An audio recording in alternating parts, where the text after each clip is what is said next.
Are you ready to take your business to the next level? Every day there are countless books and articles that are published offering the key on how to make your business a success. It's easy to feel overwhelmed trying to keep up and run your business. That's why Deb Creer created the Business Power Hour. Keep up on the latest trends, best practices, and techniques for how to make your business a success. Let the Business Power Hour do the heavy work for you. Good morning. Good morning. I am Deb Creer, and I am passionate about giving professionals the tools that they need to make themselves and their businesses as successful as possible. And oh my gosh, we're going to have so much fun today because we're going to be talking about podcasting. Such fun, such fun. So please join me in welcoming Josh Troche to our program today.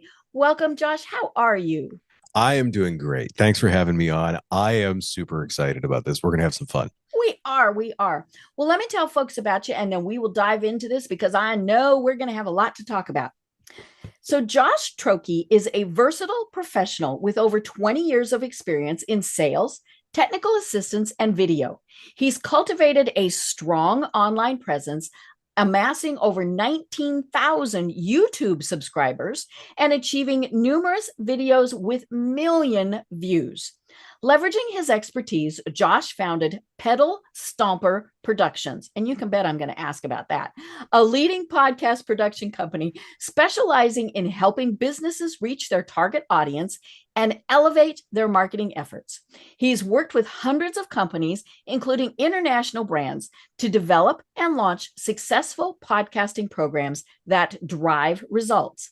Josh is also the creator of a comprehensive video podcasting course for businesses at Cuyahoga Community College, sharing his passion and knowledge to empower entrepreneurs and marketers. So again, Josh, welcome. Thank you very much. That's it's always interesting to hear like someone else say your bio because it's like, wow, that's that who is that guy? I know. When I hear mine, I'm like, ooh, I'd want to talk to her, right? So such fun. Well, podcasting is still somewhat new-ish. But tell us how you got, what is your journey like? How did you get here? My journey's been varied and interesting. I was like so many others of kind of my age group that were told, go to college.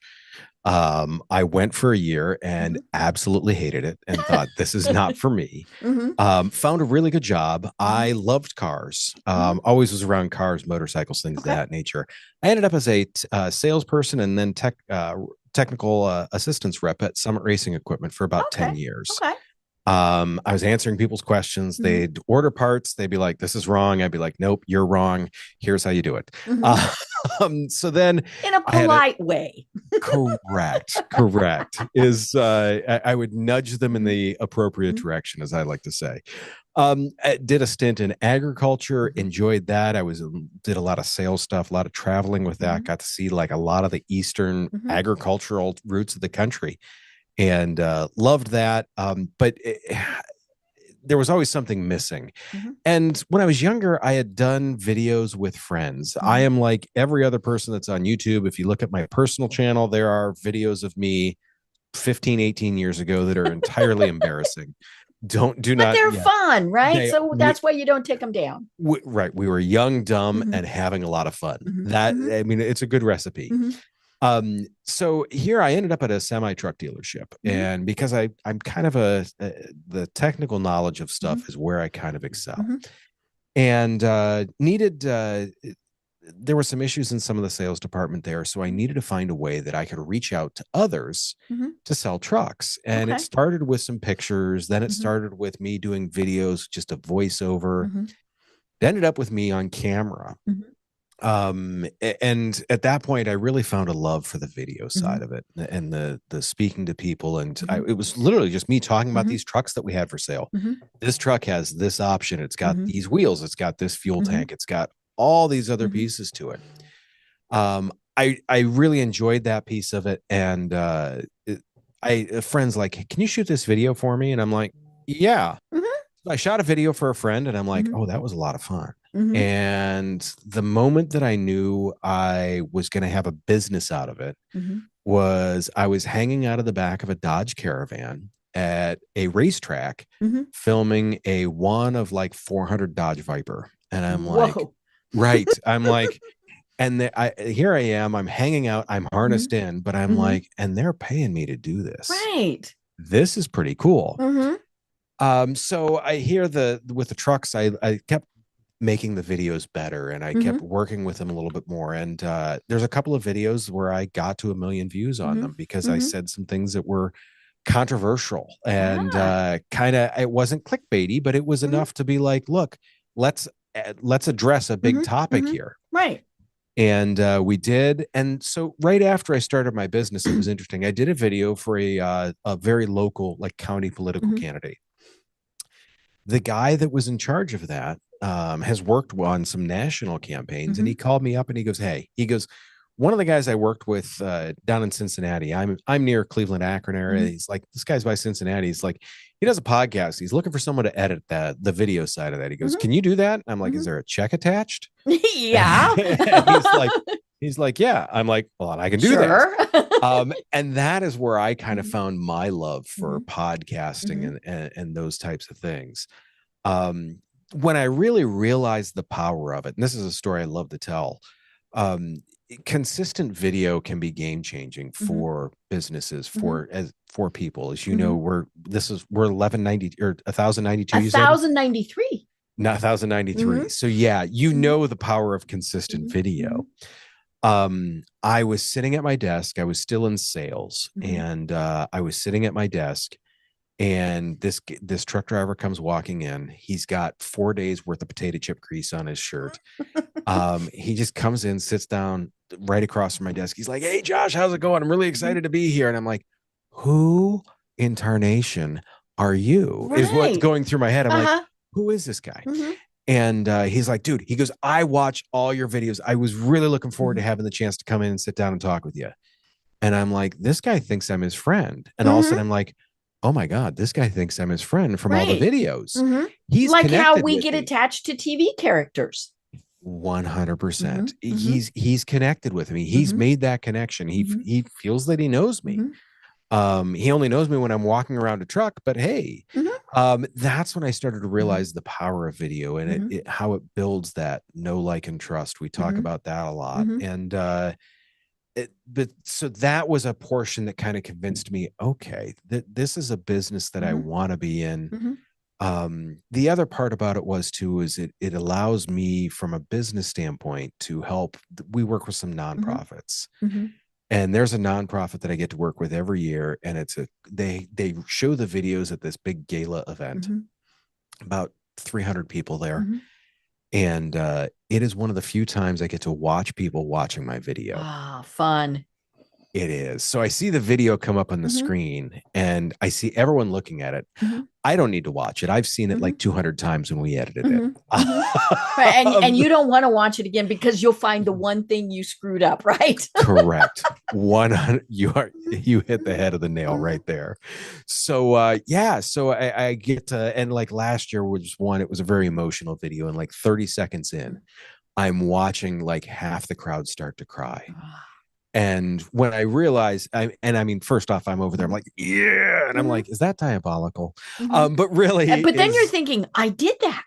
right. I realized, I mean, we're Mhm. trying to make an emotional Mhm. connection with Mhm. people, and I did. Mhm. And at that point, I'm Mhm. like, yes, this is Mhm. this is really what I want to Mhm. do for a living. I love it. I love it. And we were laughing, before we started the podcast. I started doing this way back in 2010 in Denver, and I went into a radio station. And my guests came in. We had a great time, and then I moved. How rude, right? And and we would still do it live with Skype, and and then came Zoom. Yep. And it was so interesting because people were like, no, it's a podcast, it's audio. But it is so nice to see the person you're talking with. And and I always tell my guests, if you don't want the episode put up on the YouTube channel, that's okay. Right. And I've had some people who have said, "Oh, my hair doesn't look good. I'm not in, I don't have a good studio, things like that." But it's still nice to see them as I'm talking to them. 100%. And I love that aspect of it. And what they don't understand is, we don't care that they're in their kitchen or wherever. And I tell you what, some of those have been some of the absolute funniest episodes is, what's happened in the background, right? And you've I probably love seen it. a lot of those, right? Yes. Mhm. Yes, I have. Mhm. Yeah. It's so funny because a big thing about like what we talk about with Mhm. that video and how we do the video Mhm. is making sure that you're authentic. Mhm. And Mhm. for me, obviously being in the studio, it's what we do. I Right. should look and Mhm. sound decent. I mean, Mhm. the environment should look Mhm. good. I Mhm. don't necessarily need to look Mhm. good, but the environment should look good. Mhm. But with that, it's making sure that people come across as authentic and Mhm. who they Mhm. are. Right. And Mhm. 100% to speak to what you're Mhm. saying there. When you see people in their natural environments Mhm. doing their natural Mhm. things, acting the way they are, Right. Mhm. that's how you feel Mhm. like you connect Mhm. with them. Mhm. We have a video side to our business. We're a video production company Mhm. also, and we do like event photos and things of that Mhm. nature. And I love the event photos Mhm. because in those event Mhm. photos, we're able to capture people in Mhm. these candid moments, Right. Mhm. and Mhm. it is absolutely Mhm. amazing. And I have a wonderful story about this. There is a Catholic all girls school that is Mhm. local here. Mm.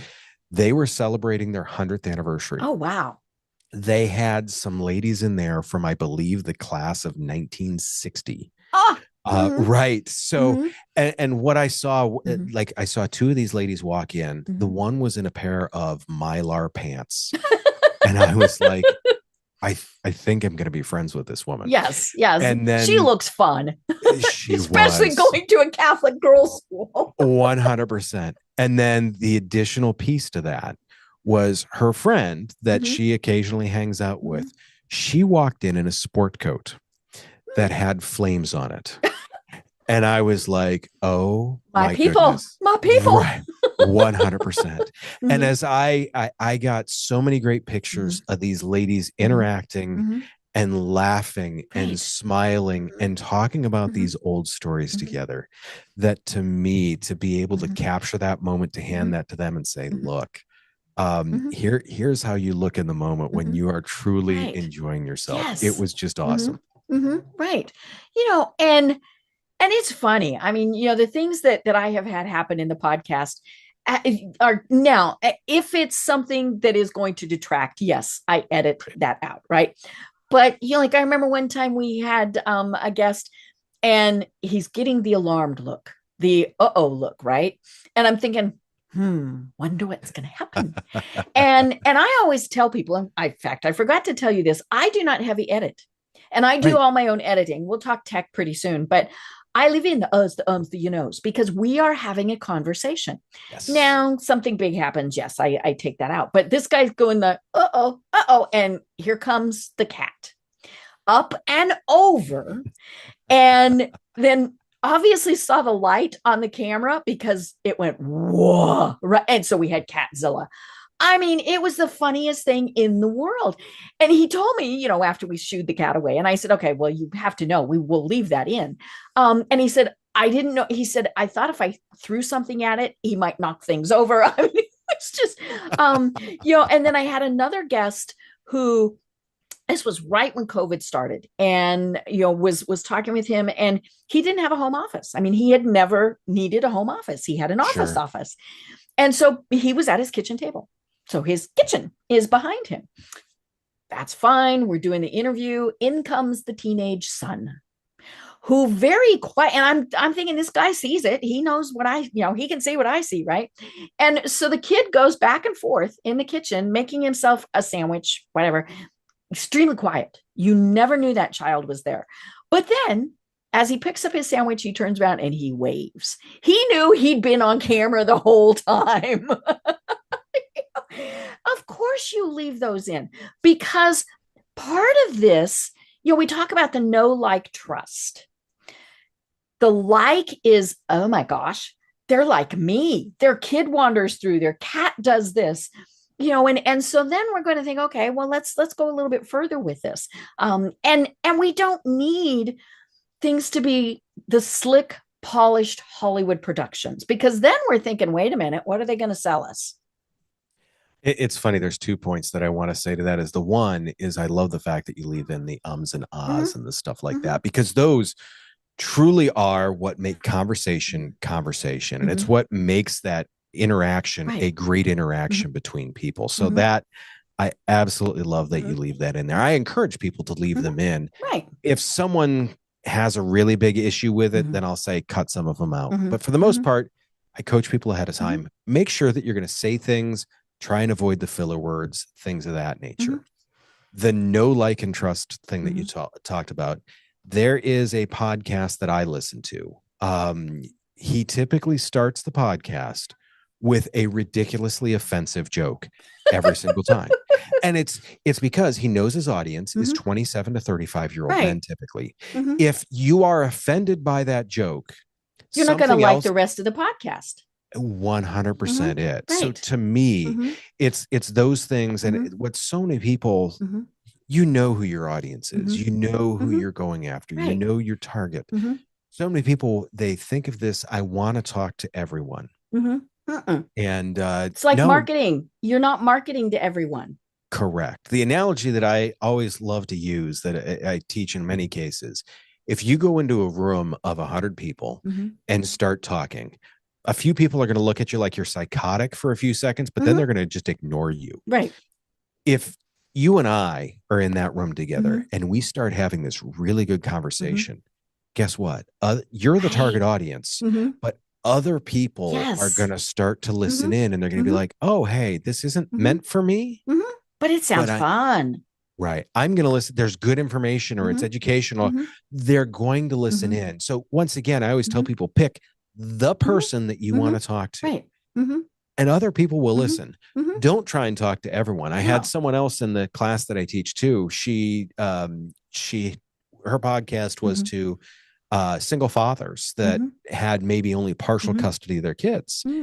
And I'm like, who's your audience? She goes, well, kind of anyone that their stuff works. And she's like, because there's 14-year-old men and there's 64-year-old men that are in this situation. And I'm like, you cannot tell me that a 64-year-old man and a 14-year-old man are going to hear the same message. No, it's just not going to happen. So who is the one person that you want to talk to, and realize a 64-year-old guy or a 14-year-old guy may tune in, but they're not your target. Right. Right. Yeah, I remember I went to Podfest. I've been to Podfest a couple of times, awesome. And it's drivable from where I am to just go down to Orlando. And I remember I was talking to some people one time. Now, these were very straight-laced, professional-looking people. What do you do? What is your podcast? And they immediately turned red. And I'm thinking, okay. Their podcast was about sexual bondage. Okay. Yes, I was like, all righty then. Oh, and am I in the wrong room? I know. It was just, and they said, now we will be honest, we don't record under our real names, which was actually why they paused before telling me. And because they both had very respectable, very professional jobs, and their employers would probably not have liked what they were talking about, but they knew exactly who their audience was, and it wasn't me, but I mean, it was just, I tell people, because we talk about marketing on this show all the time, your audience is not everyone. You have to pick your niche, and boy darn, didn't they have a niche. 100%. But they were successful because of that. Yes. Yeah. And it was very interesting. And they said, it took them a while to decide to really do it. Because they knew, and I would hope that they wouldn't lose their jobs if something, but I mean, now I didn't listen. I have no idea how graphic it got. I mean, it might, Right. Right. but I mean, it comes with all the disclaimers, all those things, you're not going to have a 16-year-old hopefully listening to it, all of those Right. things. But, and it's funny because I tell people, I mean, mine is the business power hour. So our topics are business. That's probably too general. But I also tell people I talk to who I want about what I want to talk about. It's mine. And so there are times where we deviate and we've talked about things that aren't always business, but I always find a way to bring business back into the discussion. It's funny you say that, because the other thing that I always talk to people about too, when building like a podcast or that, the first question, like we get it all the time. Companies will come to us and say, we want to do a video. And I'm like, awesome. Why? And they're like, because our video. Competitor does. Right. And I'm like, why? And they're like, well, we need video. And I'm like, no. Why do you need video? And so to me, I always talk to people about their podcast. Why are you doing the podcast? Right. I can 100% tell you get an incredible amount of fulfillment out of this. Oh, I do. I love what I do. Yes, you absolutely love it. So to me, when people are like, are you making money from your podcast? Well, I may not get paid in money, right. But I mean, and for me, like we obviously get paid as a podcast production company, but some of the stories that I get to hear, I had basically a COO and marketing manager position before I went out on my own. The pay is very different. And I say it's very different because the dollars are less, but I am much more fulfilled in what I do. Right. Oh yeah. So yeah, to me, it's why are you doing the podcast is a huge question. And those people are doing it because they obviously they enjoy it and they enjoy the subject matter and good for them is, but there's so many people that are trying to look at it from just one lens, not realizing that there are so many different ways that you can approach this. Yeah. And obviously I see it as a conversation. I don't think I've ever done an episode where it was just me. There's always, now sometimes I've been interviewed by somebody on my podcast. We've done that a couple of times. That was very entertaining. But yeah, people are always asking me, what do you get out of it? Because it is not monetized. Right. And now it is, according to my accountant, advertising. It is. Right. 100%. And yes. And I do talk about what I do. So yes, there is that. But I get to talk to the coolest people in the world. And I learn something every single time. And that's what I love about it. It's funny you say that. I actually had someone in my podcast studio. We were recording something else. It wasn't a podcast. This woman changed my perception and my attitude on life. Ooh. She was an Afghan refugee. She was in the very last C-130 that took off out of Afghanistan, headed for the U.S. Holy cow. And these are I say in very specifically because these are the airplanes that you saw pictures of people hanging onto the outside of. So in this, she's sitting in that chair right across the table from me there. And we're talking kind of off the record. And I'm like, was it tough to like leave Afghanistan? I mean, like you're parting with your friends. And she's like, yeah, part of my friends. And I kind of thought something got lost in translation. No, she then clarified very quickly. She saw her friend's decapitated head in the airport. And I was like, oh. And as soon as she said that, I instantly realized I have had good days and I have had less good days. I haven't really had a bad day. Not like that. No. So it very much, she changed my perception and how I need to really look at life and be like, oh, this is not insurmountable. This is a mild inconvenience. Right. Yeah. Two of my guests that, I've always remembered, one started a nonprofit, and she started it because her son committed suicide. And I actually know her, had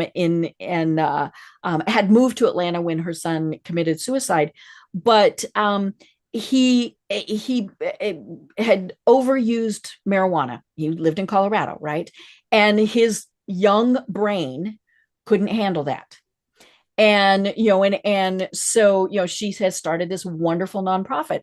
I also interviewed a woman one time who has a franchise business of putt putt golf, indoor putt putt golf, right? And this is kind of fun. So she's got Monster Golf. You're looking like you know who I'm talking about. I do not, but I just want to Oh, go play. yes, yes. So, and she started it in Pennsylvania because in Pennsylvania it's cold and snowy and icky, and so they started this indoor Yep. putt putt golf, and then they decided to franchise it. And so we're kind of but in the course of the pre prep, they they sent me a copy of her book, and her book was about how starting at the age of four, her father had sexually abused her. And I know I still get chills, right? And it's been years since I have talked with her. And this went on until she graduated from high school. People in her family knew. I mean, anybody who says they don't know, they know. They might not want to act like they know, but they know. Right. But anyhow, the book was okay. I read the book. There was nothing. I mean, she would say the monster came into the room, and that would be where the chapter ended, right? You did not need details. No. But her golf is monster golf. And it's a way to kind of go up yours to that man. And Wow. and I've talked to people about trafficking children, right? And it's like, how on earth do you work business into that? Well, if you are a business or a business traveler, what should you be looking for? And I mean, just things like that where, yeah, you come away going, holy schmoly. And then, it is to me just as much fun to talk about, some of the business stuff and all of that. But yeah, it is a way to have conversations that we would not normally be having with people. No, it's interesting too because in the past couple of weeks, I teach a podcasting class at Cuyahoga Community College, Mm-hmm. like it's in my Mm-hmm. bio Mm-hmm. there. There's also some interesting podcasts that come through there. Ah. It was probably about a month ago Mm-hmm. we had Congresswoman Chantal Brown in the podcast Mm-hmm. studio. Mm-hmm. I would not be around a congressperson had it not been for the podcast studio. Right. Mm-hmm. I've worked with Congresswoman Amelia Sykes. Mm-hmm. I have also, I mean, just last week, Mm-hmm. we had the president of the Cleveland Federal Reserve in the Ah. studio. Mm-hmm. I mean, these are people that once Right. again, without the Mm-hmm. podcast, Mm-hmm. I would never, Mm-hmm. ever have a chance Mm-hmm. to talk to. Mm-hmm. These people are sitting in the Mm-hmm. chairs that I'm just hanging out with and Mm-hmm. working with. Mm-hmm. And to walk up Mm-hmm. to a congressperson and be like, hi, Mm-hmm. I'm going to stick the microphone awkwardly close to your face and you're going to just have to deal with it. Yes. Mm-hmm. To boss around a congressperson a little bit like that is actually pretty cool. I know. Yeah. Yeah. And it is about, for you and I, developing that rapport almost right away. Yes. I now guest on quite a few podcasts. I am a 3-time cancer survivor. And Wow. so, and I've started, several different things dealing with that. And so I go on health and wellness podcasts. I did one earlier this week, From Scars to Stars. Nice. And it's very important to develop that rapport. But it is a very different rapport. You and I are talking business. We can sit down and talk business anywhere. I've actually had a couple of people who now they want to do pre-interviews because they really want to make sure that it's a good fit, right? I've been turned down twice. And I'm, it's like you said, they know their audience. And one of them did not like the fact that I refer to someone in my position as a warrior. I'm a cancer warrior. I build my tribe around me. I'm fighting for my life. I mean, all of those things. And she just felt that was too triggering. And I said, okay. I mean, I wasn't going to change her mind. And she didn't think that it was going to work, and it wasn't. And then I had somebody who didn't think I was edgy enough. I thought, okay. And then when she described some of her other guests, I thought, oh, not even close. You know? Right. I mean, it was like, no, I mean, I want to listen to those podcasts just because, you know, like she was talking about one of her guests has 6 technology implants. So like he can wave his finger instead of tapping his credit card, right? And okay, now that we might all kind of end up with. Right. He's got 1 or 2 that were health. She didn't tell me what the rest of them were, but I was thinking, who in the heck did he get to put those in? Yeah, there's something about that is a little different. Little much. Yeah. Mm-hmm. Yeah. And so, yeah, I was clearly not going to fit in. I mean, that was just, no. Yeah. But that's okay.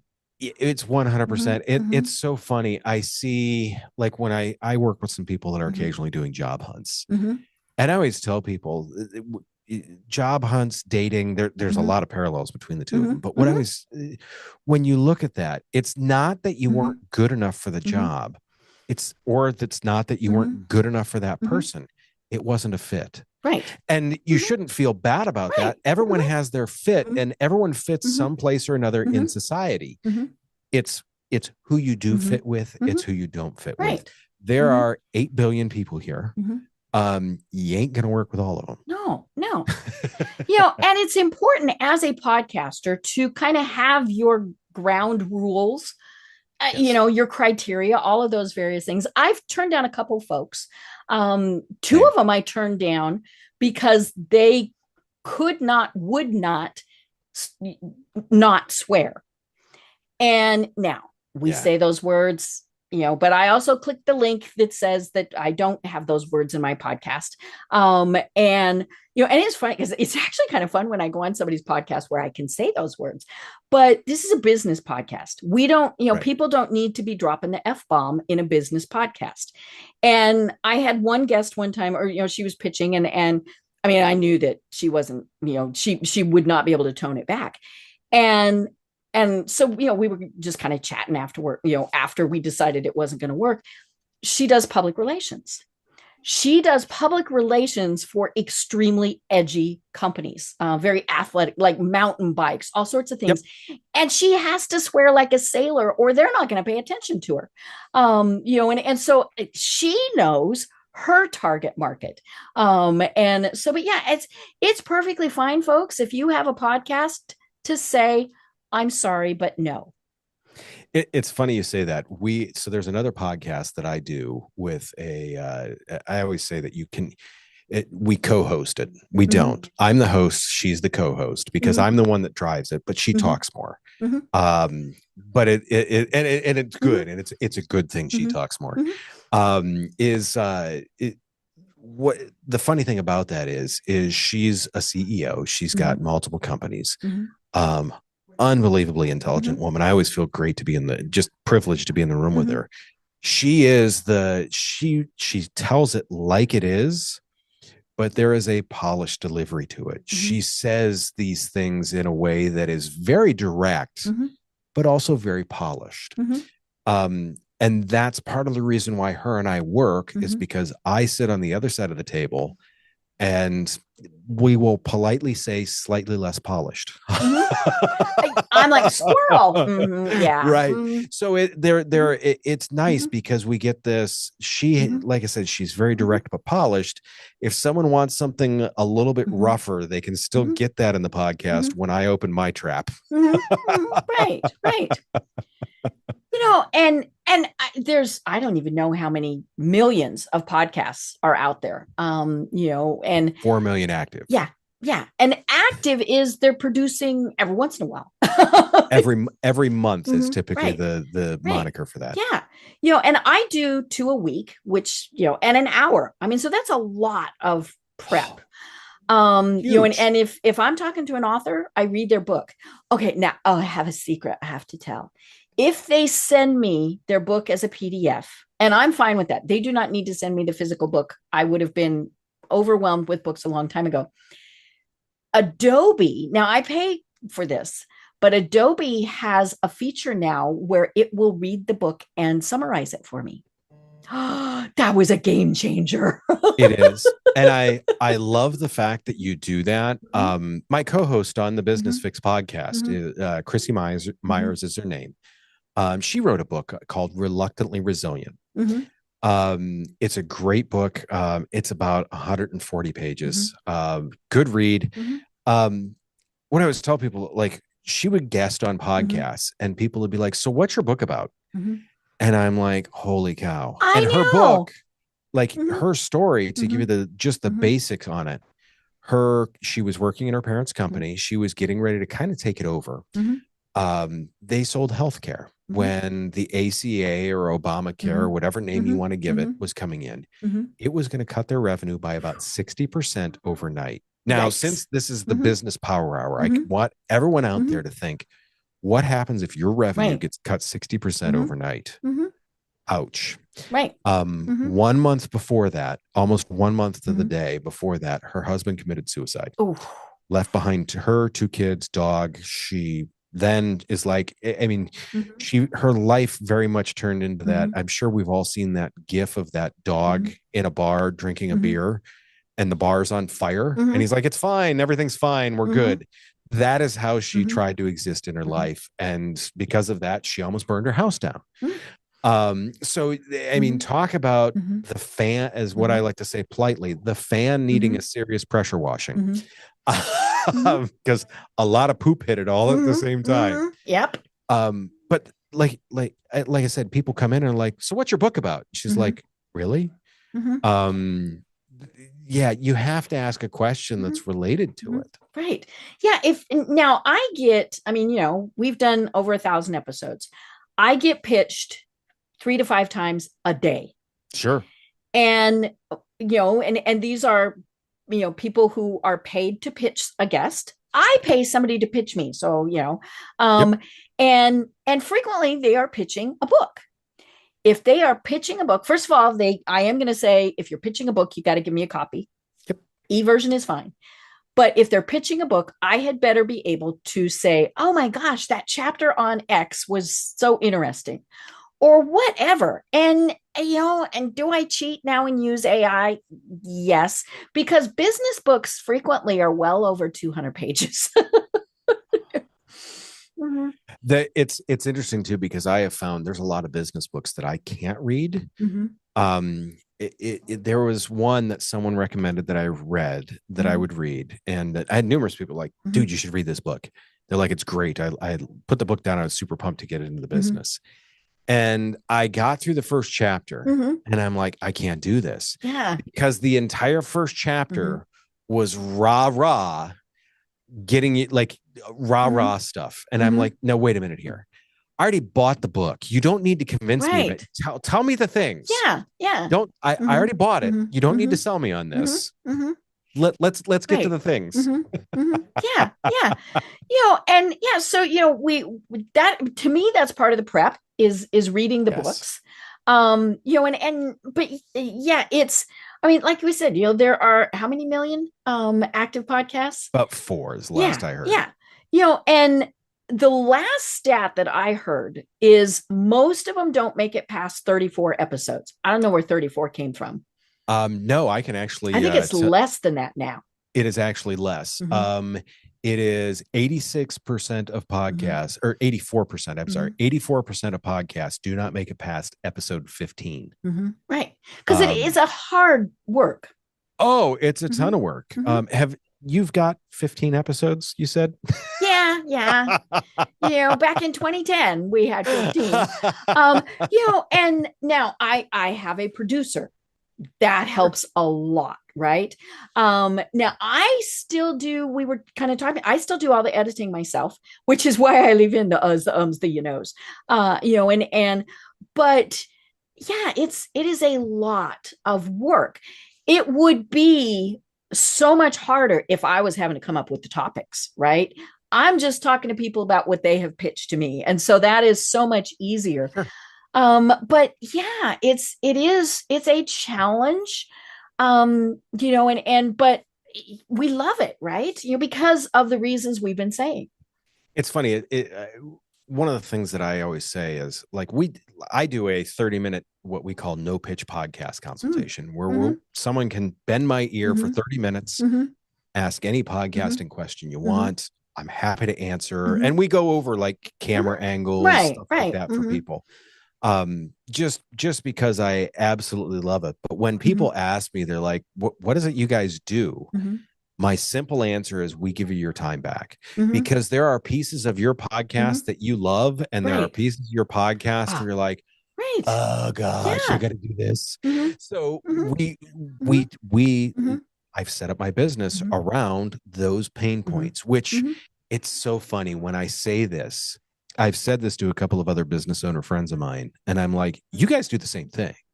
I'm like, what is a giant pain in the neck that you take care of for someone else that you're like, this isn't that bad because you do it. It's the thing that you do. Right. That's why people mow other people's lawns. Exactly. 100%. I mean, it's why people mow lawns. It's why there's plumbers. It's why there's electricians. It's why, I can do some of that stuff. Do I want to? The lawn I still mow because for me, it's therapeutic. But beyond that, no, I totally get it. Right. Yeah. So for somebody who is saying, oh, should I? First of all, who should have a podcast?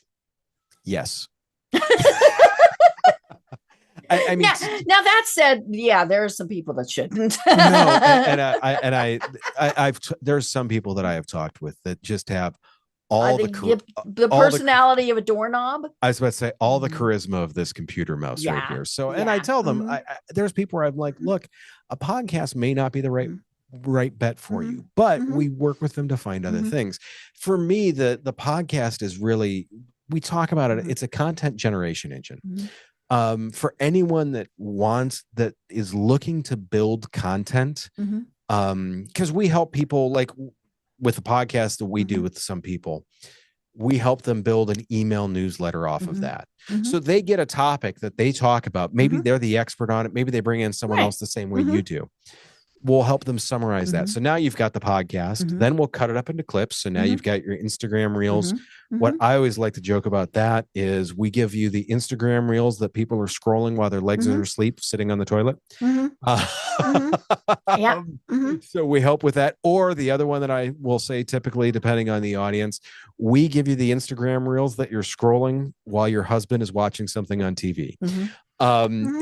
Sports program. Correct. It's those two things typically. So it's that content that's going to meet people there. But like I said, we go further. Now there's blog posts you can do. So now we're going to help you with some of that SEO component, building those things.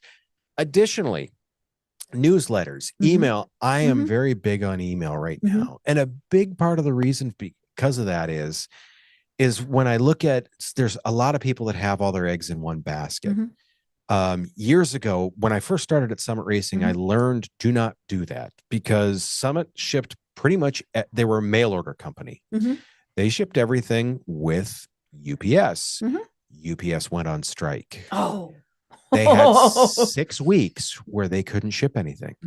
They went to FedEx and FedEx said, we will let you ship 7 packages a day. That's what we had the capacity for. And they're like, we ship 7 because we got everybody else we're taking over. Correct. They're like, we can let you ship 7 packages. We can let you ship 7 packages.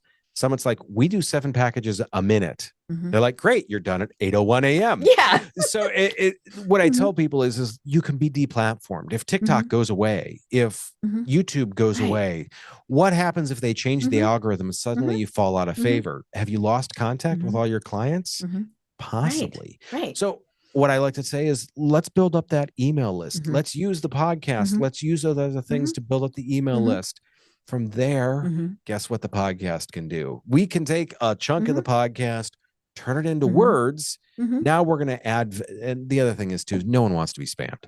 No. So what I always make sure that I tell people to do, add value to your email. Your email should give an actionable tip about something. If you sell swimmies, the flotation devices that go on someone's arm, if you sell swimmies, how to inflate them properly. So something like you can keep in touch with people like that. Give them that information and they will gladly open that email from you. Right. So now we've the to get back to your question, Mhm. who should do a podcast? It's really anyone that needs the Mhm. content Mhm. and that can speak. Mhm. Right. Yeah. It's funny. I interviewed a guest several weeks ago, happened to be named Deb. So we decided, we were getting two Debs for the price of one. And oh, sister from another mother. One of the things we decided was that both of us could walk up to a pole and talk to it. Right. I can talk to a tree. And so that is part of that is you do have to have this chatty Cathy nature. But more than that, it has to be a curious nature, right? Because I could just sit here and jibber jabber and gobbledygook, but I'm going to ask you questions. I will have researched in advance. I mean, all of these things, because that's what makes it that conversation. 100%. It's that if it's an interview podcast, Mhm. it has to come from a Mhm. place of curiosity. Right. There is one that I had done Mhm. where this I hate to say it, but this woman, her voice sounded like a rake on a chalkboard. Oh no. And what was interesting is she would invite experts to come in on her podcast. We ran the numbers on it. She would speak for 82% of the podcast with that fun voice. Right. And I'm like, why did you even invite this person in if you're going to tell them what you know about their topic the whole time? Yeah, if you're doing an interview podcast, you just have to be curious. The thing that there's an analogy that I love that I make for that. When people are working in their businesses and they first off, you obviously know you're going to get my social media following from this. Right. Great. Love it. Happy to share that. The other piece with that is what I tell people is like, you may specialize in your specific area, but talk to people around you. And the analogy I'll make is a doctor. You're the general practitioner in your area. You have good general knowledge about the body, right? But you'd like to learn more about the heart. So you're going to have a cardiologist in. The cardiologist is going to teach you more about the heart, the cardiovascular system. They don't know as much as you do about, let's say, muscles, or let's say the nervous system, or let's say some other system as the general practitioner. But now you're better educated as a general practitioner because you talk to a cardiologist. Next week, you talk to a neurologist. Are you ever going to be at their level? No. No. And you don't want to be. Correct. You're increasing your knowledge as that general practitioner. And then I tell you what, if I'm going to go to a doctor and I need a general practitioner, who do I want? Right. I want the general practitioner that has interviewed cardiologists, that has interviewed the nervous system doctors, has interviewed those other doctors, because that is the one that has the knowledge and can bring it all together. Right. And the referral network. Oh, it's huge. It's absolutely. And it's so funny, because the other thing that I have found with podcasting is most podcasters don't feel like they're in competition with each other. Yeah. It's a shared community. We are all here to help each other. Right. Because we're all different in what we're doing. Correct. I've been a guest on your podcast. I know how we work together. Guess what? You're probably going to get an email from me here in the next week or two to have you as a guest on my podcast. Yay! So it's those types of things. We're going to help each other. We're going to share each other. And we're not only sharing each other's audiences, but we're sharing knowledge about what we do and how we do it, which to me is just amazing. Well, and nobody does it the exact same way. No. I mean, that's the thing. And that's what I enjoy. Same. I learn something every time I talk to somebody. And sometimes it's that what I do gets reinforced. It's like, oh, I've been doing it that way. And so that's, to me, where it's good. And, and I really do like that it is that conversation. To me, it's funny. I did a podcast one time. I was the guest, and it was an evening podcast, and everybody had an adult beverage.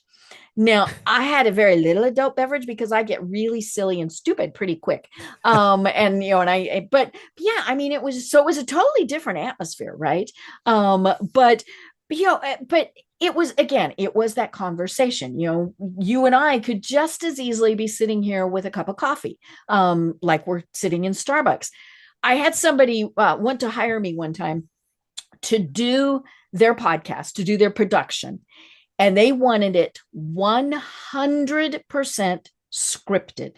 And it was going to be a conversation between two people. And I thought, oh, guck. And so, and I was like, no, that's a television program. I mean, that's a scripted thing, right? And and so I just priced it at a point where I knew he wouldn't hire me. But and he really did think that it had to be scripted. And I listened to a couple that he had done, and let's just say they weren't my cup of tea, because it really did sound so incredibly scripted. They had edited out the uhs, the ums, the yos, and all of those things. And to me, it sounded like they were sitting there reading cue cards, which is what they were doing.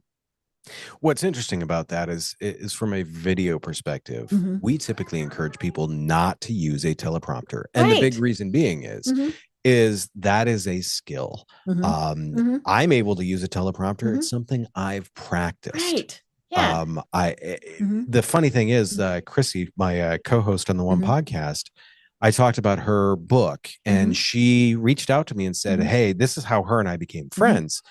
She reached out to me saying, hey, I'd like to do my book as an audiobook. And I'm like, okay. I told her up front, I said, we are going to do one chapter in the studio, and we're going to take a half a day. We're going to do one chapter in the studio, and we're going to see if you still like me after that. And because it is so easy for most people to go from reading the book to reading the book. Right. Right. And I said, I am just going to sit behind that desk right over there and scream at you. Read it again, read it again, read it again. And I'm always encouraging her. I'm like, read this like you're reading it to a group of kindergartners, because people don't read stuff like that well. The thing that what I will do for most interviews, I will bullet point stuff. That way I'm like, oh yeah, that's the idea that I need to talk about. And I talk around that, and it typically works well for so many people. Yeah. I have my guests provide their bio and speaking points. And so, and I have big monitors, and so I can have them here. But, I look at them, and I always tell my guests, we may or may not talk about what you sent me, because, as that conversation goes, it's going to go. And, and it was funny. This was back when I was still doing the program in the studio in Denver. I was interviewing a nonprofit representative, and it was a nonprofit I was on the board of. So I was obviously very familiar with it. And so it was their volunteer coordinator who came in, and she had her piece of paper, and her piece of paper was done by her executive director. And you will talk about this, and then you will talk about this, and then and I thought, oh dear. And so, and now I knew this young woman, and I knew how articulate she was and how good at her job. And so I said, okay, we'll try. And she and so, we did question 1, we did question 2, we probably got down to like question 5 or so. And it was kind of flowing, and that was okay. And then I skipped ahead because the conversation took us there. And I got deer in headlights. I mean, she was like, and I said, it's okay, honey, we'll cover it all. But you never know where that conversation is going to go. Now, it is, this is a business podcast. I am not Geraldo. I am not going to go somewhere. And if I know somebody has something like, sexual abuse, things like that in their background, I ask them long before we start, is it okay? I will ask the financial people, do you need to do a disclaimer? All of those things. But yeah. And now I'm also probably not going to have researched it to the point where I have found something that is a gotcha. Right. But yeah, I mean, we're talking business. We are not talking about something that, somebody's going to say, gee, I can't talk about that. And, now every once in a while, I have had somebody say, that's not a topic I'm prepared to talk about. I'm like, oh, okay, sorry about that. And then off we go in a different direction. But yeah, but I want my guests to say, hey, I want to come back. And if I have made it comfortable enough for them during the discussion, then that is my whole thing. to me, it's the best interviews are the ones where you ask hard Mm-hmm. questions that make them think, Mm-hmm. but don't make them Mm-hmm. awkward. Right. I love to push people. I Mm-hmm. love Mm-hmm. to, it's funny whenever I do an interview podcast, I come out of the gate Mm-hmm. with a big question. Mm-hmm. And you usually see people across the table from me like their Mm-hmm. eyes get all big and they're Mm-hmm. like, oh gosh. And it's not a gotcha. Mm-hmm. It's like, look, let's get right to the Yeah. point. Yeah. And to me, Mm-hmm. it's fun. And the other Mm-hmm. thing is that catches them in this Mm-hmm. natural environment. Mm-hmm. The other thing, and I like how you said this, and this is what I always tell people. I'm like, I'm here for both of us to look good. I Mm-hmm. want to make sure we are Right. both looking Mm-hmm. and sounding Mm-hmm. and feeling Mm-hmm. really good. Mm-hmm. If we do that, I mean, Mm-hmm. the core value of my company Mm-hmm. is success is a shared thing. Mm-hmm. That's for me, that's for my Right. clients, Mm-hmm. that's for all of my Mm-hmm. employees. If the people around me are Mm-hmm. successful, I will be too. Right. So if the person sitting across the table Mm-hmm. from me has a successful Mm-hmm. interview, guess what? Mm-hmm. It's good for me too. Yeah. Yeah. I think there's probably in my 1093, I think there's only been one time where I could tell somebody was not happy. But I don't think it was that they were unhappy with me, because we were going merrily along and she derailed. And we're talking business, right? And I think it must have been, she got a text, she got something that sidetracked her. Sure. To the point of, I almost said, do we need to do something else? Now, I did say that one time with a guest. She was, got the alarmed look, right?